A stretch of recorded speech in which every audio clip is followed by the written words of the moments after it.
Olá! Até agora, usamos as matrizes apenas como uma maneira de deixar a solução de sistemas lineares mais rápida.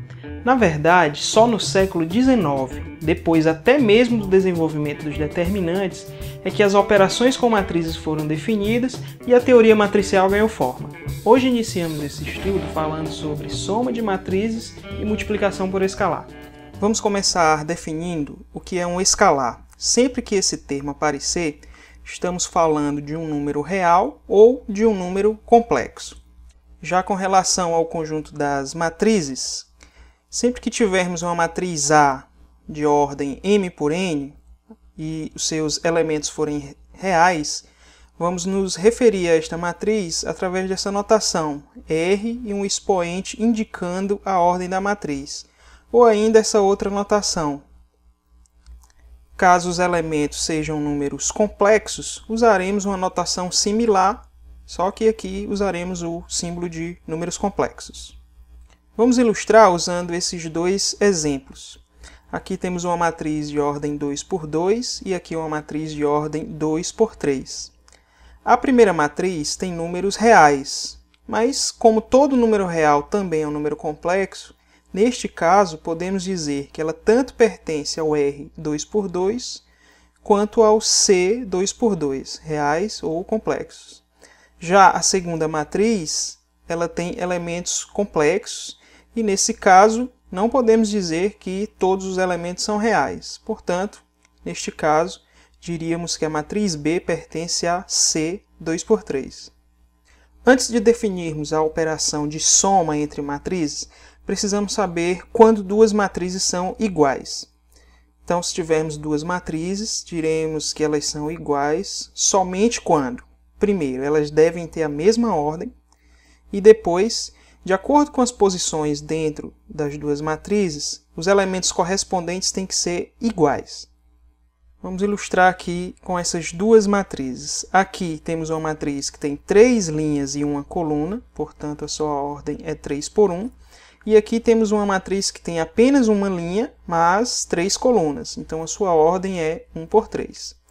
Embora as duas tenham a mesma quantidade de elementos e os mesmos elementos, elas não são iguais, porque as ordens não são iguais. Então, nesse caso, a matriz A não é igual à matriz B. Já neste outro exemplo, temos duas matrizes 2 por 2, portanto, as ordens são iguais. Agora, devemos ver se os elementos correspondentes são iguais. O primeiro elemento dessa matriz é 1. E o primeiro elemento dessa matriz também é 1, já que temos aqui a unidade imaginária ao quadrado, que é menos 1, mas estamos tirando o seu módulo. O segundo elemento é 0, assim como na segunda matriz. O terceiro elemento também é 0. E o último elemento da matriz, aqui temos 1, e na matriz B, cosseno de 0 também é 1. Portanto, embora aparentemente não pareça, mas essas duas matrizes são iguais. Agora já podemos definir a nossa primeira operação com matrizes, que será a adição. Vamos considerar duas matrizes de mesma ordem, só podemos definir adição para matrizes de mesma ordem, e somar as matrizes A e B significa obter uma nova matriz com a mesma ordem delas duas, onde cada elemento vai se dar através da soma dos elementos, respeitando a ordem em que eles aparecem na matriz. Neste exemplo, temos duas matrizes de mesma ordem, ambas têm 2 linhas e 3 colunas.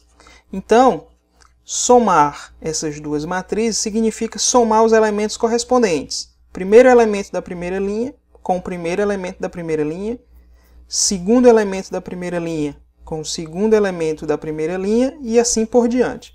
Quando realizarmos todas as somas, o resultado obtido será a seguinte matriz, também de ordem 2 por 3. Definida a soma de duas matrizes, vamos tentar definir a diferença entre duas matrizes. Para isso, precisamos do conceito de inversa aditiva. Dada uma matriz qualquer, a sua inversa aditiva vai ser aquela matriz obtida da própria matriz A, fazendo a seguinte mudança. Vamos mudar todos os sinais dos elementos que aparecem na matriz A. Depois de mudados todos os sinais, a nova matriz obtida vai ser denotada por menos A, e esta será a inversa aditiva. Aqui temos uma matriz de ordem 3 por 2, e, portanto, a sua inversa aditiva nada mais é do que trocar todos os sinais dos seus elementos. Nesse caso, trocamos aqui o sinal do 2, o sinal da unidade imaginária, e vamos fazendo isso com todos os demais elementos. Essa é a inversa aditiva da matriz A. Agora que já sabemos somar duas matrizes e temos a ideia de inverso aditivo, podemos definir a subtração de matrizes. Dadas duas matrizes de mesma ordem, a subtração A menos B é, na verdade, uma soma. Soma da primeira matriz com a inversa aditiva da segunda matriz.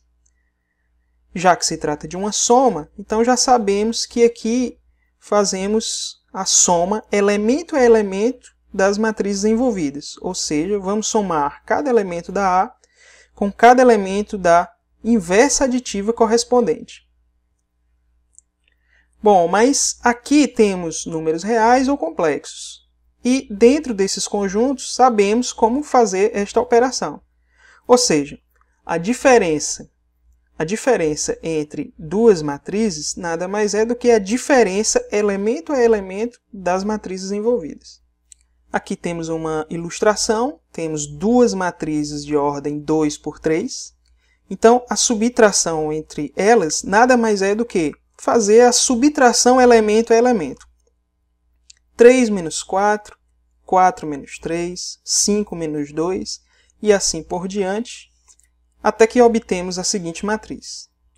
Num conjunto, sempre que definimos uma operação, no caso, o conjunto é o conjunto de matrizes e a operação é a adição, sempre que isso acontece, temos propriedades. E com o conjunto das matrizes, isso não é diferente. Então vamos ver agora as propriedades especificamente da operação de adição de matrizes. A primeira delas é a propriedade do fechamento, ou seja, sempre que você soma duas matrizes, o resultado continua sendo uma matriz, ou seja, o conjunto é fechado para esta operação. O resultado, quando operamos duas matrizes através da soma, não sai de dentro daquele conjunto.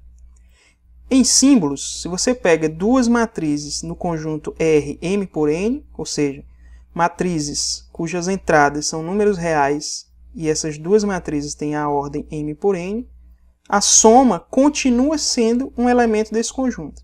A mesma coisa se as matrizes envolvidas tivessem entradas complexas. A soma continuaria dentro do conjunto C, M por N. A segunda propriedade da soma é a associatividade, ou seja, você pode somar duas matrizes para depois somar com a terceira, ou uma das matrizes e somar com o resultado das outras duas.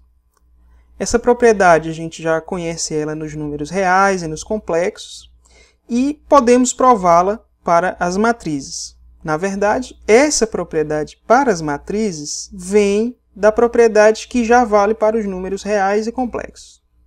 A prova dessa propriedade se dá da seguinte forma. Vamos somar primeiro A e B e só depois somar o resultado com C.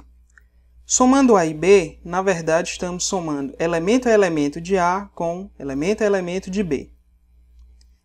Então temos uma nova matriz e estamos somando com a C. Como temos aqui duas matrizes e sabemos como somar duas matrizes, então essa soma vai ser elemento a elemento da primeira matriz com elemento a elemento da segunda matriz. Aqui temos uma só matriz agora, mas estamos somando números reais ou números complexos. Para esse conjunto, os reais ou os complexos, sabemos que vale a associatividade. Então aplicamos aqui a propriedade associativa para os números reais ou complexos. Bom, então aplicando dessa forma, temos uma soma então de duas parcelas, primeira parcela e segunda parcela. Então podemos separar numa soma de duas matrizes. No caso, temos a primeira matriz, denotada aqui pelos elementos A e J, isso vai nos dar a matriz A. E aqui, entre parênteses, temos a soma B e J mais C e J, que nada mais é do que a soma das matrizes B e C. Portanto, temos aqui a soma da matriz A mais a matriz obtida já da soma B mais C. E assim verificamos a propriedade associativa para matrizes. A terceira propriedade é a propriedade comutativa, que assim como no caso da propriedade anterior, a associativa, ela pode ser demonstrada a partir da mesma propriedade que já sabemos ser válida para reais ou complexos. Ou seja, a ordem da soma não vai alterar o resultado. A nossa quarta propriedade é a propriedade elemento neutro. O que significa? Dada uma matriz, será que existe uma outra matriz que não faz diferença na hora da soma? Ou seja, o resultado obtido continua sendo a matriz A? Se existir, quem é essa matriz? Nesse caso, obviamente, existe. É a matriz onde todos os elementos são nulos. Ela deve ser da mesma ordem que a matriz A, obviamente, para que a soma seja possível.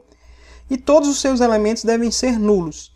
Então, essa matriz, na operação soma de matrizes, faz o papel do elemento neutro. Ou seja, ela não faz diferença na hora de somar. E já que falamos de elemento neutro, naturalmente vem a pergunta: será que existe um inverso aditivo? Ou seja, dado uma matriz A, será que sempre vai existir uma outra matriz, de modo que depois da soma o resultado é o elemento neutro, no nosso caso a matriz nula? Quem será essa matriz? No nosso caso é a que a gente já viu anteriormente, a inversa aditiva. Sempre que somarmos uma matriz com o seu inverso aditivo, o resultado será sempre a matriz nula, porque estaremos, na verdade, fazendo a diferença entre uma matriz e ela própria. Agora vamos definir a multiplicação de uma matriz por um escalar. Como já falamos no início, escalar para a gente é um número real ou um número complexo. E vamos considerar uma matriz A de uma ordem qualquer. Então, sempre que multiplicarmos um escalar por uma matriz, por definição, vai ser uma nova matriz, cuja ordem é exatamente igual à ordem da matriz original, e cada elemento dessa nova matriz vai ser o produto daquele escalar pelo elemento da nova matriz. Ou seja, multiplicamos todos os elementos, cada um dos elementos da matriz, pelo escalar dado. Para ilustrar, vamos pegar aqui uma matriz de ordem 3 por 3 e multiplicar por um escalar, no caso 3. Então o que vamos fazer aqui é multiplicar cada elemento da matriz A pelo número 3, e o resultado obtido é o seguinte.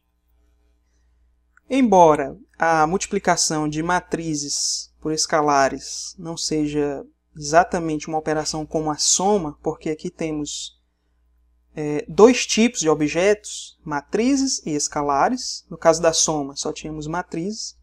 Mas essa operação entre escalares e matrizes tem também suas propriedades. Então, no que vem a seguir, A e B são matrizes, ambas de mesma ordem. Alfa e beta são escalares, números reais ou complexos. A primeira propriedade é a associatividade. E nesse caso, só podemos falar em produto entre escalares ou entre escalar e matrizes. Não podemos falar ainda do produto entre matrizes. Ele ainda não foi definido. Então, nesse caso, podemos fazer o produto dos escalares e o resultado multiplicar pela matriz, ou multiplicar primeiro um dos escalares, no caso aqui o beta, e depois esse resultado multiplicar pelo outro escalar. A segunda propriedade é a distributividade do escalar. Aqui temos o escalar alfa multiplicando uma soma de matrizes. Então, este escalar pode se distribuir aqui para cada uma das matrizes, alfa vezes A mais alfa vezes B, e esse resultado é válido. Por quê? Porque matrizes multiplicadas por escalares dão matrizes. Então, se eu multiplicar um escalar por uma matriz, sem problemas, a mesma coisa com B, e a soma de matrizes já vimos ser outra matriz. A nossa terceira propriedade é a distributividade da matriz com relação ao escalar. Se você tiver uma soma de escalares e multiplicar por uma matriz, isso é equivalente a multiplicar cada escalar pela matriz e depois realizar a soma dessas matrizes. E a nossa última propriedade com relação à multiplicação de matrizes e escalares é a seguinte: será que é possível, dado um escalar e uma matriz, obter sempre a mesma matriz? Ou seja, quem seria aqui o elemento identidade nesse caso? Quem seria esse escalar? Bom, claramente, quando tomamos o escalar 1, esse produto vai dar exatamente a própria matriz A, porque estamos multiplicando cada elemento dessa matriz por 1. Ou seja, temos de novo a própria matriz A. A seguir falaremos sobre matrizes transpostas e simetrias. Até lá!